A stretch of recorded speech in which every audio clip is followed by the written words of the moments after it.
So, welcome to a new episode of That What Is Talks. I'm here with my good friend Cassandra, Cassandra Hellberg, whom I met here in the Sacred Valley, San Salvador and Pisac, and I'm going to ask her some questions about her life, her art, her music, and her journey in life, and her awakening to life. Cassandra, thank you for accepting this interview. An honor. This talk with me. We have had some amazing time together. We met in Ausangate for my birthday trip, and I didn't really know you at that time. And I invited myself to your birthday. Yeah, which was actually a very good idea because God knows the surprise of meeting you and your beautiful soul and your amazing energy and your joy of life and your incredible creativity. You're one of the most genuine people I have met in my life, and with a huge, huge open heart. And so, I really wanted to record some talks you have together and share that with the world and my friends. And I feel very honored to be a part of your journey. Thank you. So you've been traveling for some time, right? Mm-hmm. And you've been to quite some countries, quite some experience. You've been having some, a lot of studies on plant medicine, working and developing your art and your music. But what I first would like to know is, how did that whole thing happen? Who were you? Who were you before? Going on a journey like the one you're on. Yeah. So, I guess it all began when I finished studying. I studied graphic design and art direction for 4 years, and I came out and was supposed to be settled into a job like all my colleagues were, and felt a deep unsatisfaction for a normal life, and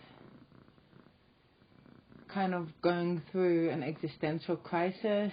I lost my dad when I was young, went through quite an intense breakup, and that's when I decided to quit the scene and leave all my friends behind and search for something deeper, a closer connection to source, a real purpose to life. And where was that? Where were you? I was in Cape Town at the time. Okay. And so I'd finished studying, was supposed to start a job, decided, was living quite an unhealthy lifestyle, was emotionally not in the best space, and decided I needed to go travel to change my environment. And that's when I went to work on a super yacht for the first time in my life, which was a massive slap in the face because it taught me to be independent, but at the same time it exposed me to a very cold and superficial false lifestyle of the super yacht industry, very far from everything that I was seeking, but also drove me deeper into this quest to search for a closer connection to source, to the universe, to what it really means to be alive and to live a spiritual existence. How old were you? How old were you when you left? When I left, I think I was 23. Yeah. And I went to Mallorca, worked a season on a boat, came back to Cape Town, felt there was now even a deeper need to really travel and to get out of the scene. And I sat my first Vipassana, which was groundbreaking for me. A lot of epiphanies and a very deep healing process in regards to losing my father, and just a lot of trauma that I hadn't really dealt with because I was smoking lots of marijuana during those times, going to psychedelic trance parties every weekend, and not really processing the emotions that I needed to face. And that Vipassana kind of all came in one big wave. And also in that Vipassana, the idea to travel to South America arose. Before, I'd planned to go to India and travel on bicycle through India. It seemed that that's where all the pilgrims went, to India, and I still plan to go one day. But something happened in Vipassana where I suddenly felt like I wanted to be around very primitive energy, or the primitive energy of Pachamama, of the Amazon, uncontacted indigenous tribes. I felt like I really wanted to be on the edge of existence and really feel the blood running through my veins, or almost be at a near-death point in order to truly feel alive. And and me and my best friend who I was in Vipassana with, we decided straight after Vipassana, let's go to South America. I had saved up enough money from the boat, but not enough to buy a flight and live comfortably for a couple of months in South America. So I decided to hop on a boat. I managed to find a catamaran. I needed a third crew and kind of hitchhike across the Atlantic, which took a month to get to Brazil and then another month to get to Miami. And that was a really profound experience in itself. Being in such a claustrophobic, confined space with two people that I barely knew, keeping watch every night and having to be harnessed to the boat in severe storms, watching shooting stars, and I remember climbing up on top of the roof of the catamaran when I was supposed to be keeping watch, and I just to lie there and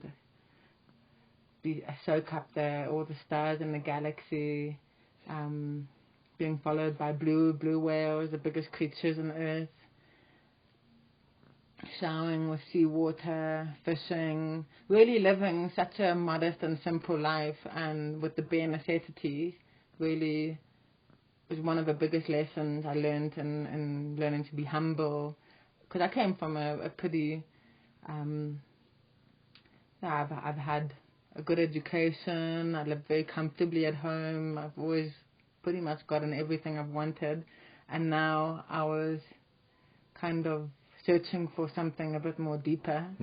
So that was the beginning of the journey of learning to really go through such a challenging experience, a lot of discomfort, in order to really be humble and happy with the simple things in life. And eventually arrived in Miami 2 months later, not seeing land for a whole month. Worked on an organic farm for 2 months, volunteering. And then I flew over to Ecuador and met up with my best friend. So she had flown, and I took the boat for 2 months. So I arrived 2 months later. She arrived in one day. And I thought that was also quite a prolific part of the journey, the way that you enter into a place. So, you know how they say it's not the destination that matters, it's a journey in between, or how you get there. Sure. So I felt like that was quite profound, because by the time I got there, I was very ready for an exam. Even though I'd had quite an intense adventure just to get there. yeah, I felt like I'd gotten rid of some of the burdens that were necessary in truly opening up to the experience. Yeah. Wow. Yeah, I can imagine, like, that whole time on the boat and all that, discomfort and yeah, it's a big difference than if you just fly over. Yeah. And then if you take exactly. 2 months to get to the And point. slowly looking at the map and slowly making our way, a couple of 100 miles every day, sailing with the wind, and kind of reliving the expeditions of the first discoverers of the world and pioneers of the world. Yeah, back then I was reading a lot of books of the first discoverers of the Amazon, and my grandfather had actually traveled to the Amazon back in like the 1930s, and felt like I was, following in his footsteps. And how did that, so you arrived in South America?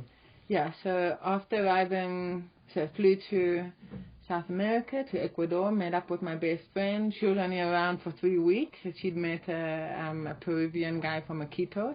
So then she went off with him and left me stranded. Okay.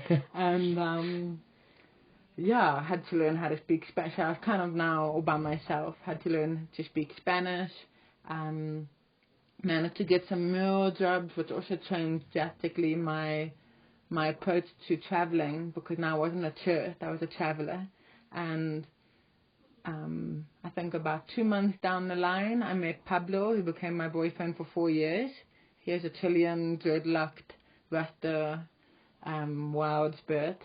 And we moved together into an off-grid community called Casa Circo, which means the circus house. Okay. And all the people living in the house with us were all malabaristas. Malabaristas are the people who juggle, like a tent-pin bowling, whatever you call them. Yeah, I see. At the robots. Yeah. People making macrame jewelry. And that was which country was that? That was in Ecuador. Ecuador, okay. Montanita, a little... it's a kind of like a gringo town on the beach, but there's lots of local travelers from South America there making money by busking music, making macrame jewelry, performing street art. And because we were surrounded by them, I got a taste of their lifestyle and they'd been traveling for years and years and years and living day to day, getting whatever money they could get in the hat that day, and that would be enough for their food and maybe a little bit for the next day. And seeing that, I had this dread of going back home, I was just settling in, and seeing, okay, well, if they can travel in that way, I can also do that. So, it, as I say, it completely changed my experience of traveling, because I wasn't a tourist. I started working on the streets, and almost not living like a destitute. I mean, I was bathing in the ocean every day. That was my shower. And that's when I learned how to play the guitar, because we started busking music, and that's when I started to learn how to sing and how to project my voice, because now we were playing on the street and I had to sing louder than all the passing cars. Was such a blessing in leading up to where I am today. And painting murals, also started painting murals for the first time. And then we lived together for a year in Ecuador, and eventually decided, Pablo had the same vision as me. He also wanted to live sort of a very free-spirited life, traveling the whole of South America like all these other travelers were, and with no destination, no time constraints, no plan to go home. I didn't have a return flight home because I'd arrived on boat. So there were no plans. Then she got to Colombia, and they were going through a protest at the time, so all the roads were closed. So there was no transport. We couldn't travel in car or bus. And we'd always had this idea to travel on bicycle. So in that moment, it was perfect. We bought second-hand bicycles off people on the street, hermano, véndame su bicicleta, por favor. And made ourselves girls for the bicycle with our guitars, charango, djembes, pots and pans, tents. We even got a dog at one point and made a basket for our dog. And for the next 3 years, I traveled on bicycle. And through Colombia, 8 months Colombia, about 9 months Venezuela, 1 month English Guyana, 1 month Suriname, 3 months French Guyana, 6 months Brazil, and then eventually went back to South Africa. But during that entire time, we were just busking music, painting murals, relying on the generosity and kindness and hospitality of the people who were intrigued by our travels. A lot of circumstances where people would see us in the street and say, hello, they want to invite us to lunch and want to hear all of our stories. And for them, we seemed like these sort of famous pilgrims. And sleeping in a tent most of the night, unless we were invited to sleep in someone's house. Asking restaurants for they'll have menu del dia and they'll would cook a lot of food for the lunch that day and whatever they had left over. We'd ask them and they would very happily give us that. So that was a very epic journey. Sounds like it. Yeah. Because it's like a full total surrender in trust in life. Exactly. From Total surrender. Yeah. I mean, we wouldn't even have a map, so we're kind of just where the road would go and just hoping. And it got to a point where whenever we had no money, that's when abundance would fly in. As soon as we I managed to get some money maybe sent over from my mom in desperate times, I felt like the magic wouldn't flow in those moments, because then we wouldn't put us in the position of having a conversation with someone or knocking on someone's door and asking, please, would you be able to help us for the night and give us a space in your garden to put up the tent? And we always made sure that people's kindness was they would receive our kindness in return. So I would always give them an artwork of mine, or we'd spend the whole night singing and playing music for them, always cooking or doing whatever we can to show our appreciation and gratitude. Wow, that's beautiful. Yeah. And how did your music evolve in that time when you were busking? Were that songs you wrote, or was it like songs you heard, or like songs from the country? Most of them were local songs, and that's how I learned to speak Spanish. Okay. A lot of Chilean songs, because obviously my boyfriend at the time was from Chile. Or kind of political songs or medicine songs. I did write, I'm releasing an EP soon, and 2 of the songs that are in the EP actually wrote on my travels. It was cool when I wanted to get to that, on what you're doing now music-wise, because I know you're recording currently your EP. How did that evolve? Like, from when did you make the decision to make an EP? Like, what are the songs about?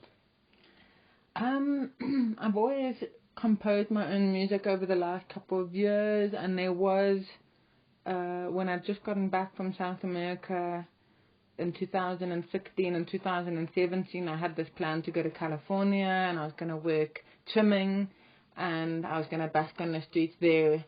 And one of the ideas was to record some songs and at least have a CD to sell. So in that moment, that's when I first started really getting serious about writing my own music.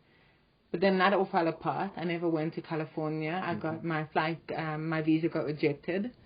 And then I'd always had a love for composing my own music, but wasn't serious about it.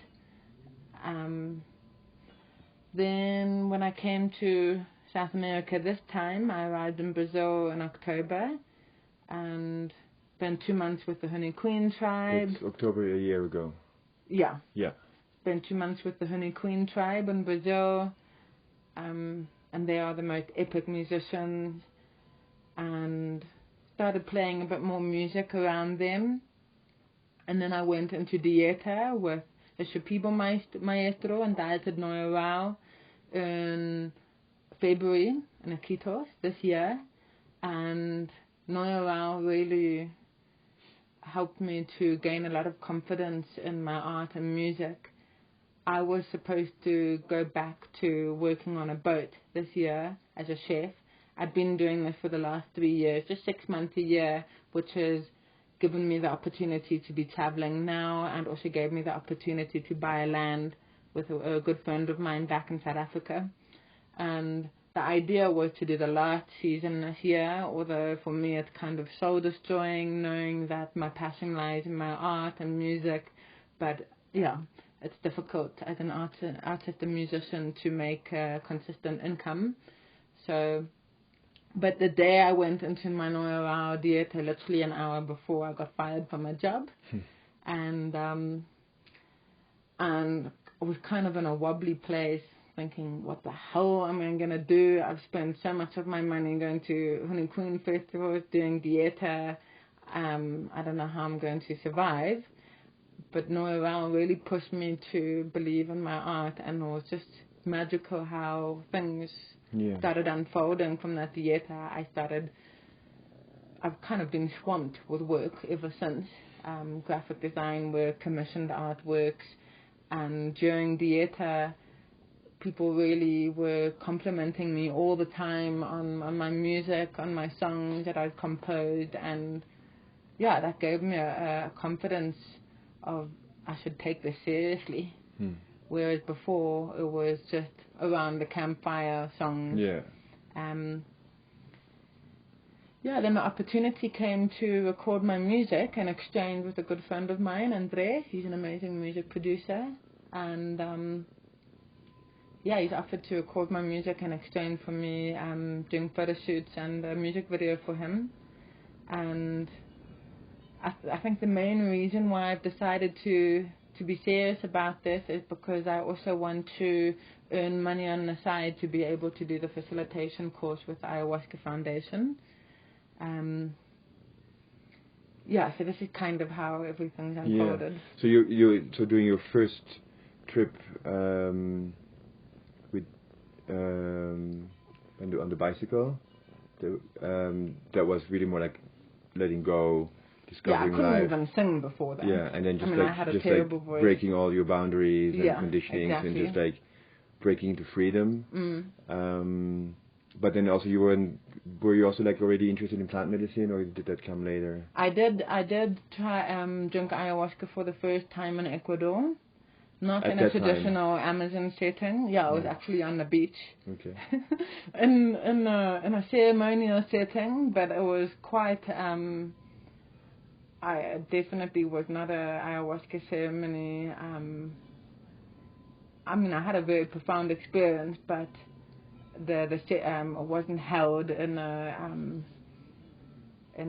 protected and safe space. It was kind of all over the place, which also makes me question, how some people are holding space these days. But nonetheless, it gave me some profound teachings, and also gave me insight into how people can hold ceremonial space for others who are needing the healing, because that's kind of where I want to be going today. And I'm so grateful for having ceremonies with Shipibo, with Honey Queen, with people who sing only medicine songs. I've done quite a few ceremonies in South Africa too, where it's a mix of all sorts of things, and just having a taste of it all to see what I personally feel works. Obviously, everyone, each has their own preference, and I think how one holds ayahuasca ceremony for rehabilitation as opposed to spiritual seeking as opposed to just a beautiful, safe sound journey. It's all very different and all very unique. And yeah, so I'm very glad I've had so many different varied experiences. And slowly walking that path towards hopefully going to Ayahuasca Foundation one day and doing the facilitation course with them and using my music and... Yeah, what is like your relationship, the music and the art and the plant medicine? How would you explain that relationship? Well, I was actually, I guess a lot of my music and my art has been channeled through plant medicine. Not only ayahuasca, definitely San Pedro to Santa Maria has really helped me to open up my intuition and tap into the spiritual realm to give me insights and visions into what to paint and what to sing about. And a friend of mine who's a channeler told me that I should be using plant medicine or drinking ayahuasca in ceremonial space and with a canvas in front of me and channeling that. And so I don't know if you know Pablo Amaringo. He's a very famous artist and space holder. And I think it's all very closely related to use creativity and plant medicine to express the spiritual realm. And and I try to channel my music and art to serve as medicine for people to look at a drawing or a piece of art or to listen to a song and it speaks something deep to them that they can relate and resonate to. And to be served as medicine. So that's why I love the idea of working closely with plant medicine and infusing my art and music and it becoming all one big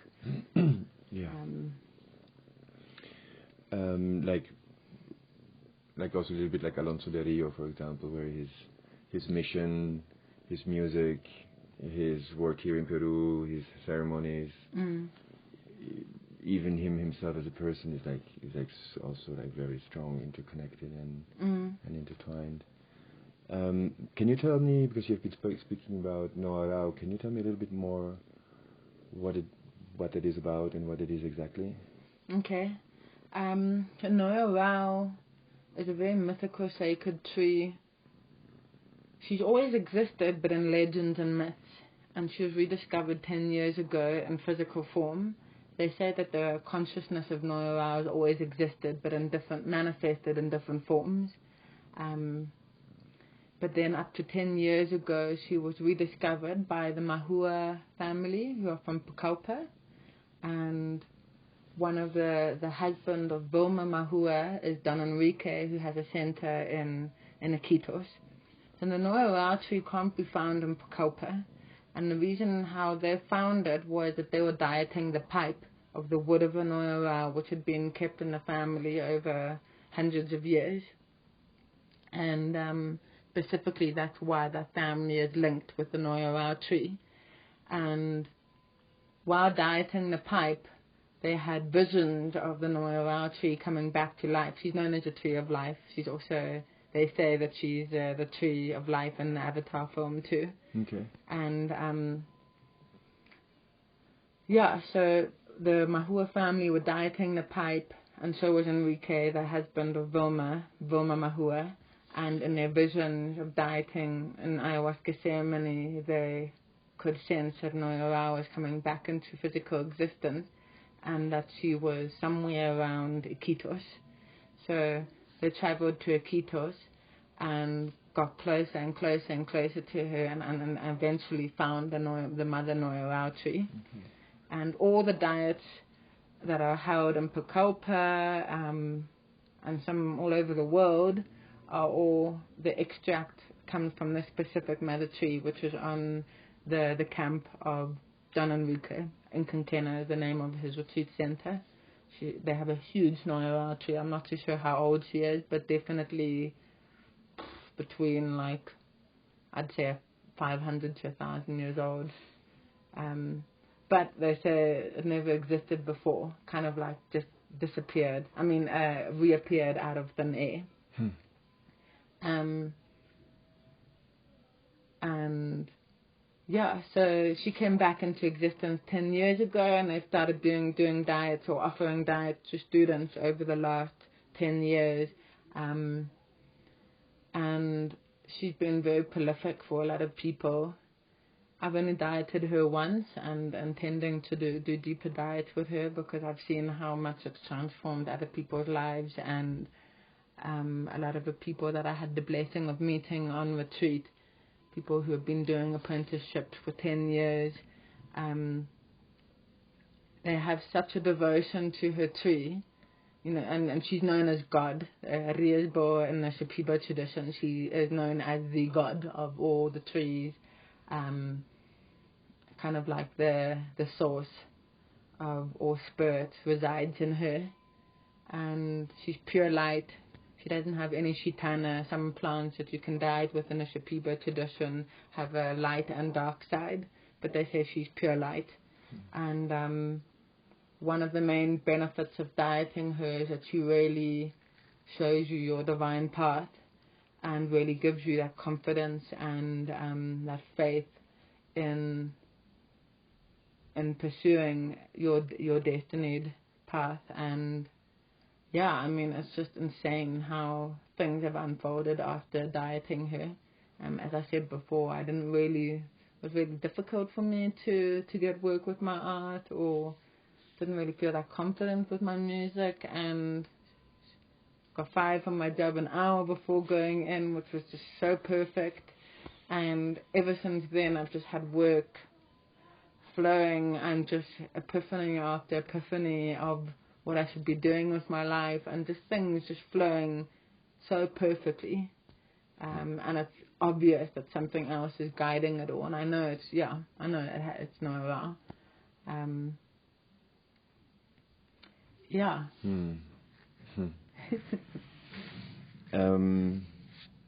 If there would be an advice you would give to people who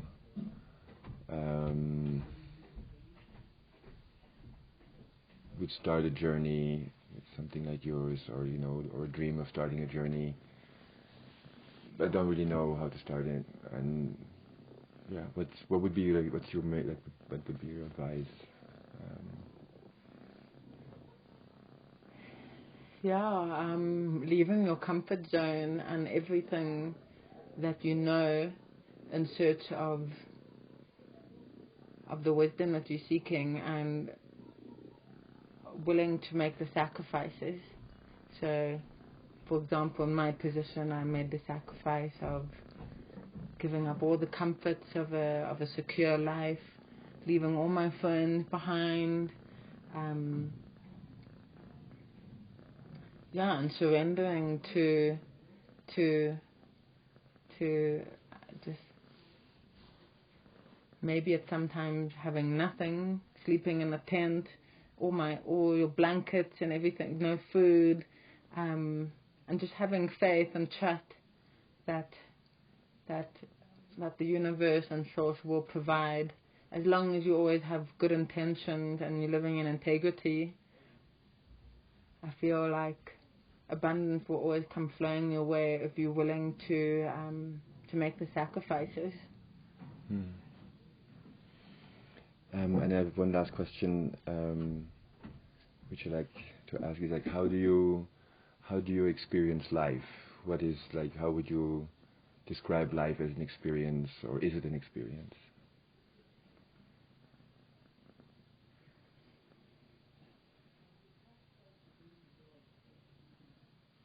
I guess you're writing your own story, and it's up to you to make it the experience as exciting as you wish it to be. So your personal decisions and your path, and make the experience enriching, or can make it quite an average and monotone story. So, yeah, I guess, you know, we all the painters of our own canvas, and we're all the writers of our own stories, and experiences come from